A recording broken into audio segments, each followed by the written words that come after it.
Hi friends, இன்றைக்கி நம்ம குடல் கிரேவி ரெசிபி தான் பார்க்க போகிறோம். வாங்க ஃப்ரெண்ட்ஸ், வீடியோக்குள்ளே போகலாம். ஃபஸ்ட்டு குடல் கிரேவிக்கு தேவையான மசாலா ரெடி பண்ணிக்கலாம். குடல் கிரேவிக்கு அதிக மசாலாலாம் சேர்க்க போகிறதில்ல. வெங்காயம் தக்காளி எண்ணெயில் நல்லா வதக்கிட்டு ஆற வச்சு அரைச்சி அந்த பேஸ்ட் எடுத்துக்க போகிறோம். அதுக்காக ஒரு பாத்திரம் எடுத்து வச்சுட்டு கொஞ்சமாக ஆயில் சேர்த்துட்டு அரை ஸ்பூன் போல் சோம்பு சேர்த்துட்டு 150 கிராம் போல் சின்ன வெங்காயம் சேர்த்துருக்கேன். 3 தக்காளி சேர்த்துருக்கேன்.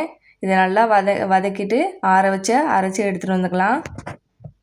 இப்போ குடலை குக்கரில் தாளித்து விட்டுக்கலாம். தாளித்து வர்றதுக்காக எண்ணெய் சேர்த்துட்டு பட்டை வகைகள்லாம் சேர்த்துட்டு அரை ஸ்பூன் போல் சோம்பு சேர்த்துட்டு ஒரு 100 கிராம் போல் சின்ன வெங்காயம் எடுத்துருக்கேன். அதையும் உள்ளே சேர்த்துட்டு வதக்கி விட்டுக்கலாம்.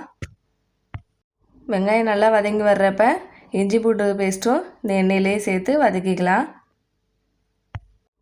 2 ஸ்பூன் வரும் இஞ்சி பூண்டு பேஸ்ட்டு. அதையும் நல்லா எண்ணெயிலேயே வதக்கி விட்டுக்கலாம். பச்சை வாசனை மாறுற வரைக்கும் வதக்கிக்கலாம்.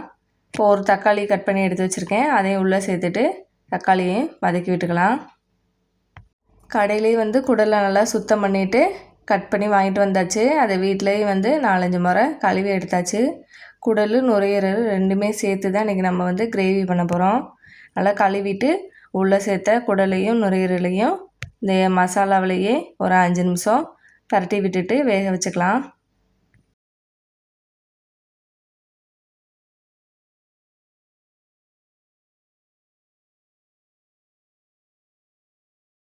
இப்போ குடல் வேகிறதுக்காக உப்பும் மஞ்சத்தூளும் சேர்த்து மிக்ஸ் பண்ணி விட்டுட்டு ஒரு 5 நிமிஷத்துக்கு மூடி வச்சு வேக வச்சுக்கலாம்.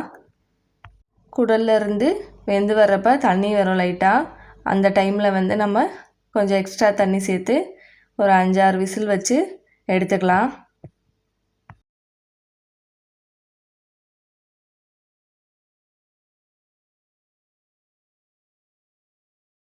தேவையான அளவு தண்ணி சேர்த்துட்டு ஒரு 5-6 விசில் போல் வச்சு எடுத்துக்கலாம்.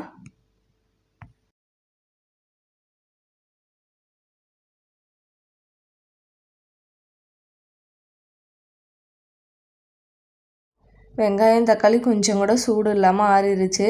அதை அரைக்கிறதுக்காக மிக்ஸி ஜாரில் மாற்றிட்டு அது கூடவே 1.5 ஸ்பூன் கிட்ட ஜீரகம், 1.5 ஸ்பூன் கிட்ட மிளகு சேர்த்துக்கலாம்.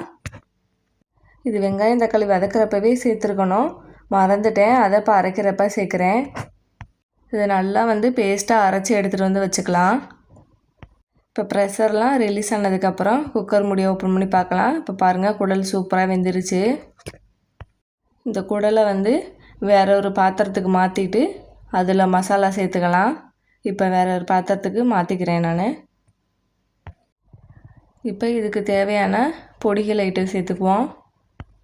1 ஸ்பூன் தனி மிளகாய்த்தூள், 1.5 ஸ்பூன் மட்டன் மசாலா, 2 ஸ்பூன் மல்லித்தூள்.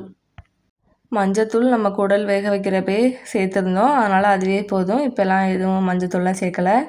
இப்போ மசாலாவை மிக்ஸ் பண்ணி விட்டுட்டு அரைச்சி வச்சுருக்க தக்காளி வெங்காயம் பேஸ்ட்டையும் உள்ளே சேர்த்துட்டு நல்லா மிக்ஸ் பண்ணிவிட்டு உங்களுக்கு கிரேவி எந்த அளவுக்கு வேணுமோ அந்தளவுக்கு எக்ஸ்ட்ரா தண்ணி விட்டு உப்பும் செக் பண்ணிவிட்டு ஒரு மூடி வச்சு ஒரு 5-லேருந்து ஒரு 10 நிமிஷம் நம்ம வேக வச்சு எடுத்தோன்னா நம்மளோட சூப்பரான குடல் கிரேவி ரெடி.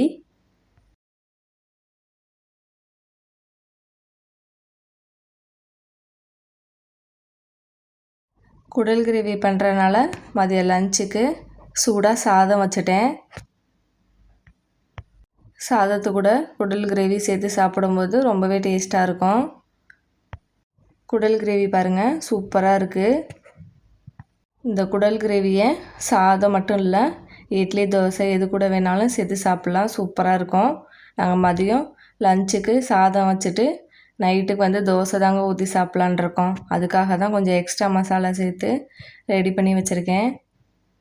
குடல் கிரேவி சாப்பிட்டுட்டு ரசத்தில் கொஞ்சம் சாப்பிட்டோன்னா நல்லாயிருக்கும். அதுக்காக சூப்பரான ஒரு தக்காளி ரசம், அது கூடவே பசங்களுக்கு பிடிச்ச தயிர் பச்சடி, தயிர் அதிகமாக ஊற்றி தயிர் பச்சடி வச்சுருக்கேன்.